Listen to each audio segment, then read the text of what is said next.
So, sabi ni Sir Nathan 007, Doc, nagta-transition po ako from SDN 28 to SDN 42 sa 8 kilos, 3 months Belgian Malinois ko. Pinag-ahalo ko po muna, then almost 90 grams per meal, 3 times a day. Overfed pala to, Doc. Ayan, kung 8 kilos na 3 months old, okay po yung 3 times a day. Ngayon, kapag SDN 42 ang ipapakain ninyo, supposedly kung 8 kilos dapat nasa mga 80 grams to 160 grams. Sobra na yung nasa 240 grams kapag sobrang nag-overfeed na talaga kayo nun. Kung 80 grams dapat per day, pero ang pinapakain ninyo is 90 grams per meal 3 times a day, medyo over na po yun. Pero kung SDN 28, ang feeding guide naman po nito is 1.5% ng body weight ng aso nyo per day. So, kung 8 kilograms siya, 1.5 noon is 120 grams per day. Divide nyo by 3, so dapat 30 grams per meal lang. Pero, kung mag-overfeed po kayo, pwede naman, as long as hindi po lalambot yung dumi ng aso ninyo. Kapag malambot po yung dumi ng aso nyo, ibig sabihin, sobra na po yung nutrition na natatanggap niya, hindi po niya kailangan. Bawasan nyo lang po yun. So, basically po, ang pagpapakain naman po sa mga dogs, since hindi naman sila pare-pareho ng metabolismo, hindi naman sila pare-pareho ng stage and activity and stress levels. Alam nyo ba yung temperature pa lang, no? Kung ikaw ay nakatira sa isang lugar, o yung aso nyo nasa lugar na mainit, no? Nasa mga temperatures like 30 degrees upwards, medyo mainit yung lugar ninyo, nakatira kayo sa Maynila, ay medyo stressful yan. Kailangan ng aso nyo ng more energy kasi lagi ang hinihingal buong maghapon. And yung paghingal na yon, paglabas ng heat niya sa katawan niya, ay rin yun, energy intensive din yan. Kung yung aso nyo po, kagaya ng 3 months, mataas din ang metabolismo niyan, ang taas ng nutrient requirements niya, kasi rapidly growing yan. Kailangan yan i-build yung mga tissues niya sa buong katawan niya, yung bones niya, muscles niya, etc. Ang taas ng metabolismo, kaya kailangan mag-overfeed kayo ng kaunti.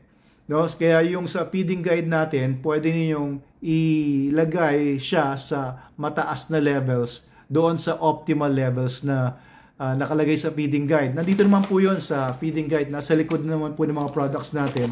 Ang feeding guide, andyan yan. Ayan, so mababasa niyo naman po dito kung ano yung pinakamaganda. So tama naman po yung 3 times a day. Yung 90 grams per day para sa isang 8 kilogram dog, medyo po yan. Overfeed yan ng sobra. Kung medyo malambot po yung dumi ng aso nyo, definitely you have to lessen the feeding. Okay, pero Sir Nathan 007, you did the best decision sa paggamit ng SDN, kahit SDN 28 yan or SDN 42.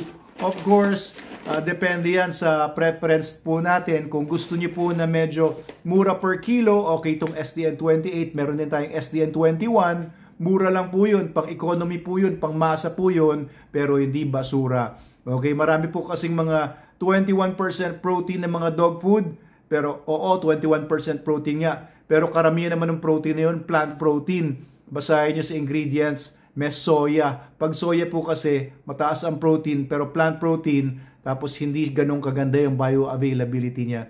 Pero itong SDN natin, mababasa nyo naman sa lagi niyong titignan yung ingredients list. No? Ang ingredients list natin dito, number 1 is poultry meal, tapos may meat meal, so kasama na dyan ng beef, kasama na dyan ng chicken, and iba pang mga materials po. Our raw materials, yung mga meats natin ay galing sa Australia, New Zealand, and USA. Kaya the best po yan. Hindi po tayo kumuha ng mga low quality mga byproducts lang. Okay, so pagka low quality mga byproducts, well, okay pa rin naman gamitin yon, pero alam niyo yun, marami ng mga materials doon na hindi ganun kaganda yung bioavailability. Minsan nahalo na yung mga tuka, yung mga kuko, yung mga hooves, hindi naman ganun kaganda yung bioavailability ng mga yon. Alright, so thank you Sir Nathan sa inyong question, and sana po balitaan nyo kami sa magandang resulta ng inyong Belgian Malinois. Yan. Mga Belgian Malinois, ganyang edad po, naku, sobrang kukulit po niya, sobrang hyper. Kaya ang taas ng nutrient requirement po nila. And okay lang na magdagdag po ng mas mataas pa sa feeding guide. Alright, thank you po ulit.